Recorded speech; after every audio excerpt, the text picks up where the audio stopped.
Hello everyone, hope you're doing well. Today we're back on the second update 1.97 dev server, and it's time to have a look at the changes to ground vehicles for the second dev server. There have been a few that have been added, such as an Italian quick boy, but the first thing we're going to do is some quality of life changes and stuff like that, just to show you. They've changed two specific things when it comes to vehicles in the game, which are incredibly noticeable. Obviously a ton of stuff has changed, but these two I think are incredibly interesting to see. So the first one is they've changed gun sounds and also the way that ammunition looks. So you can see from that, the ammunition explosion, the whole thing just popped, right? Like it got destroyed. And then also the you have the yellow, which is creating some orange flames. But listen to the gun again. You see how different that is when it comes to environmental sounds and everything like that? So yes, it has changed quite a lot when it comes to that. And now I can't even get the shot right when it comes to hitting the ammunition that I was trying earlier. So let's just try. Oh, there we go. So set off more ammunition this time. Do you see the beautiful glow that was there from the ammunition and the turret popping off? I really like that addition. I think these higher smoke clouds, the more brightness that we get, just looks really, really nice from these vehicles.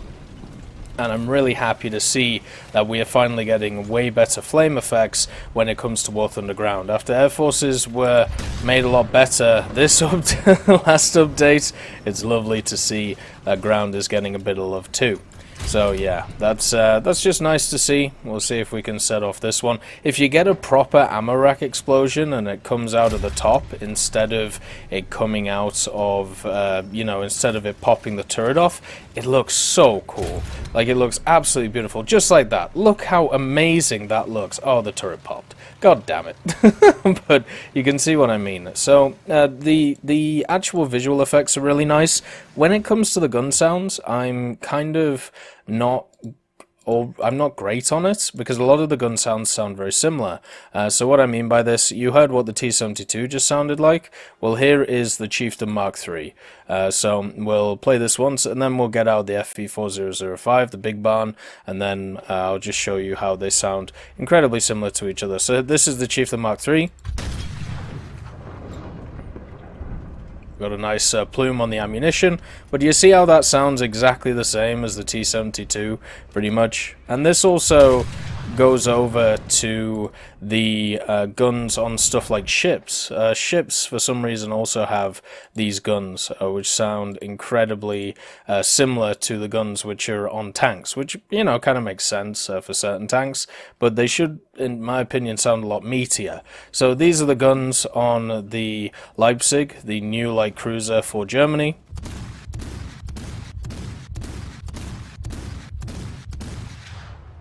Do you see how they just sound really similar to the ones on the Chieftain? And also they've screwed up the audio again because there's no overlapping sound, so that's why each gun is cutting each other off when I'm doing the ranging shot.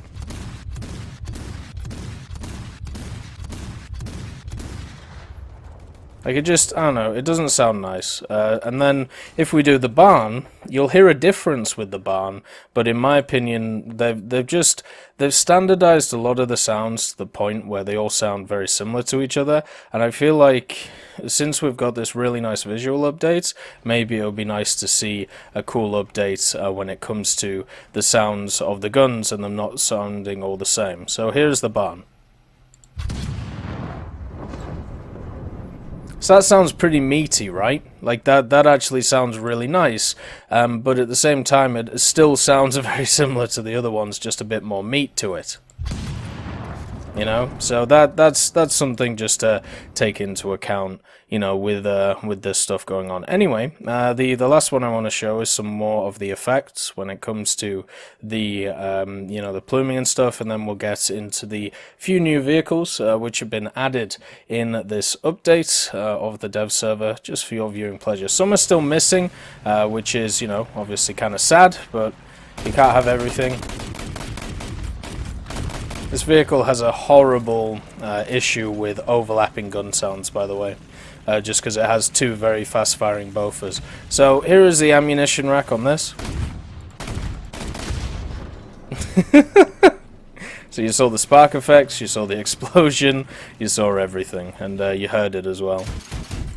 So yeah, it's really nice. You know, the visual effects are really good. I just wish the audio effects could back them up. So let's get into the new vehicles. The Italians have the Centauro MGS, or the Centauro MGS. This is a Centauro which has access to the 120mm Otto Molara 120-45. This is an incredibly powerful gun. It can fire all of the top tier rounds, DM23, DM33, and of course everyone's favorite, the DM12A1, and also has access to laser rangefinder, has access to the scouting modification, so that'll be nice to see from it, smoke grenades, and also thermals. So this has all of the bells and whistles for a top tier scout. Going to be really nice to see this on the battlefield, and it's not just the same as the normal Centauro, it's got a slightly different shape when it comes to its hull, and also it has these little random extra bits of armor all over it. So its base is only 15 to 20 millimeters, but if you have a look at all this excess armor plating, you know, 50 millimeters, 30 millimeters, 50 here, and this will give it a little bit more oomph against other lighter vehicles, so that'll be kind of nice for it, but I don't think it's really going to stop any real shots from anything massive. It may not even stop stuff from AA. It may give you a little bit of a chance against, you know, some equally armored vehicles, but that's really about it. The reason why you're playing this Centauro is to play an aggressive scout with a 120mm, so you can fly around like a madman and be able to shoot anything that you feel like. It also has access to some nice camouflages, being a late tier Italian vehicle, including the tricolor that you can see here, which is just a beautiful skin, may I say so myself. Also has access to a MG in the turret, and then it has an MG on the top and also a 50 cal, and there's the thermals that you can see here. And there is that beautiful ammo explosion I was talking about before. But you see how this gun sounds very similar to the T-72 and the Chieftain gun? Yeah, like it, they all just sound the same. I don't know, it just kind of sucks in a way. It would be nice to have a little bit of individuality, if that's how you want to put it. But yeah, this is another Centauro that you can fly about the place in, that you can just absolutely terrify your allies with thermals, and a 120mm slinging DM33. So enjoy that. It's going to be really fun. And since Italy doesn't seem to be getting anything else this update, I tell you what, this is lovely to see. The next change to a vehicle is the ZTZ96A. Now this was on the first dev server, but what has changed for it is it does have access to thermals now. On the first dev server, there was no thermals for this vehicle, so it was pretty much just a slightly up armored version of the ZTZ96 that we saw in the tech tree already. So what we see from this vehicle is access to gunner sight thermals like this.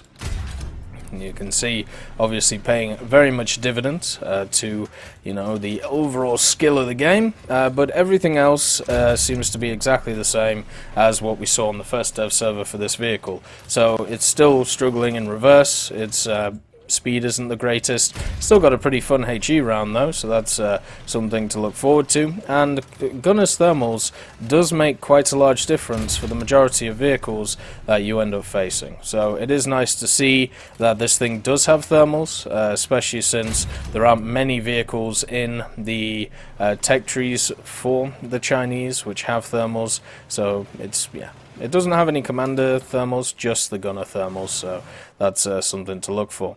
Hopefully at some point, I don't even know what that is over there, hopefully at some point we'll get some more vehicles with thermals for the Chinese. The ZTZ99's looking tasty, but this will do for now.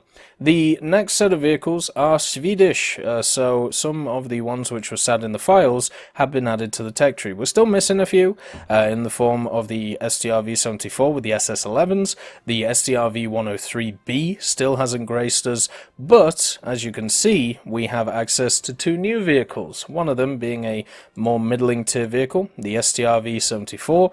This monstrosity is the only real way I can put it. This is pretty much a 1940s chassis with some 1950s ideas made in the late 1950s. It has access to a 75mm, which has some wonderful rounds, APC-BC, but the APDS, which pens 243, access to smoke shells and all this. But this is just a huge machine. It's got really good gun depression though. Its reload rate rate is okay, it's middling, but it's fine, and has a crew of 4. 1 in the hull, 3 in the turret. I really don't think this thing sits at 6.3. I definitely feel like this goes lower.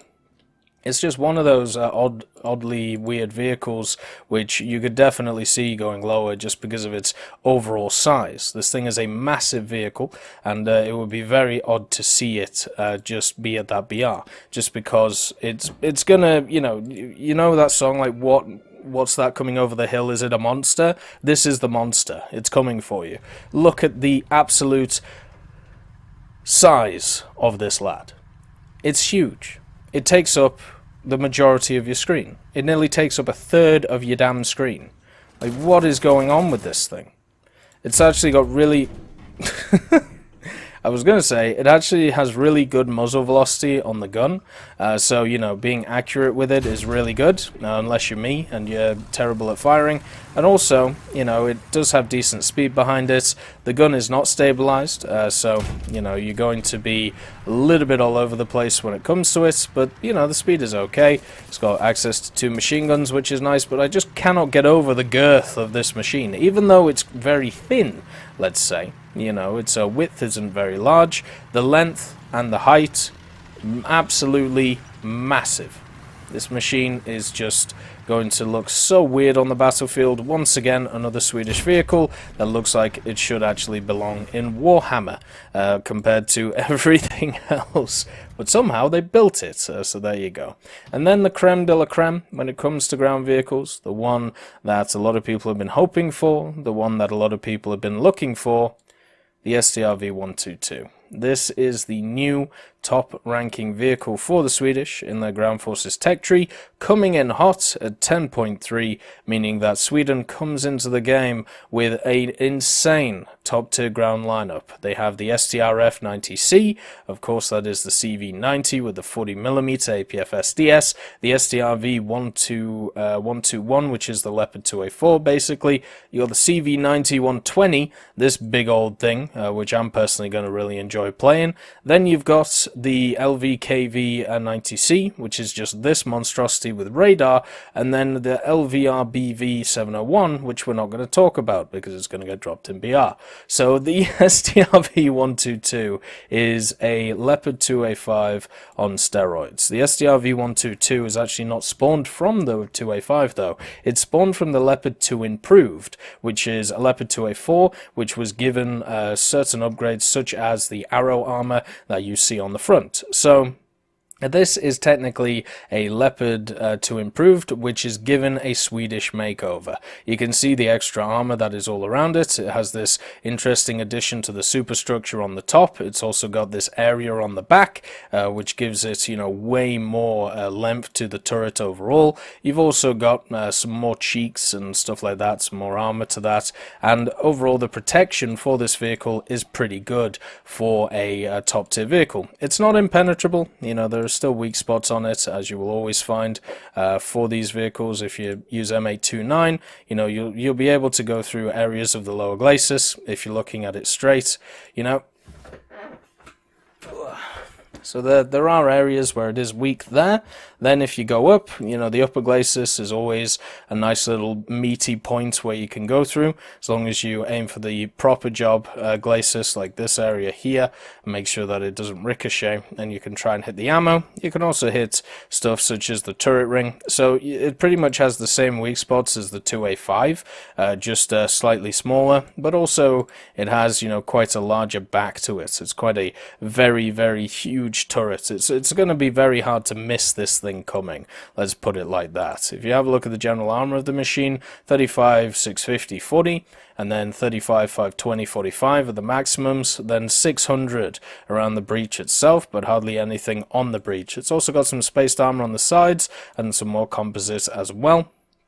Also some rolled homogeneous between the crew and of course the engine. 4-man crew, a driver, loader, gunner, commander, and also some wonderful optics because this thing has access to thermals. Not just gunner thermals as well, also has access to commander's thermals just for your wonderful liking. So yeah, now we have a even more modern MBT in the game, I think is the way to look at it.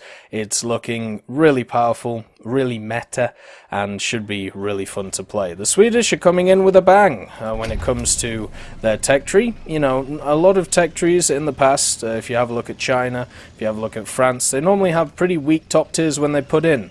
The Swedes are competing with the best out there for the best ground top tier tech tree. It's just looking really, really lovely for all of these vehicles, but you can see how large this turret is. It's an absolute monstrosity. It's massive, and that's basically because of the, you know, extra areas on the back which are just for storage, but it's just so cool to see.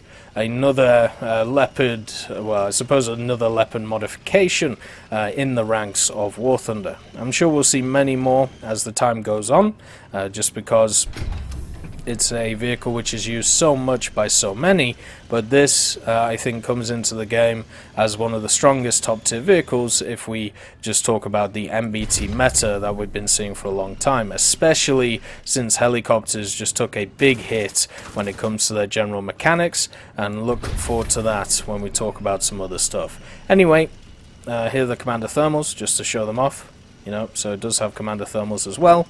Anyway, it's been lovely talking to you and having a look at the new ground vehicles and changes coming in the second update 1.97 dev server. I hope you all have a wonderful day, and I'll see you next time.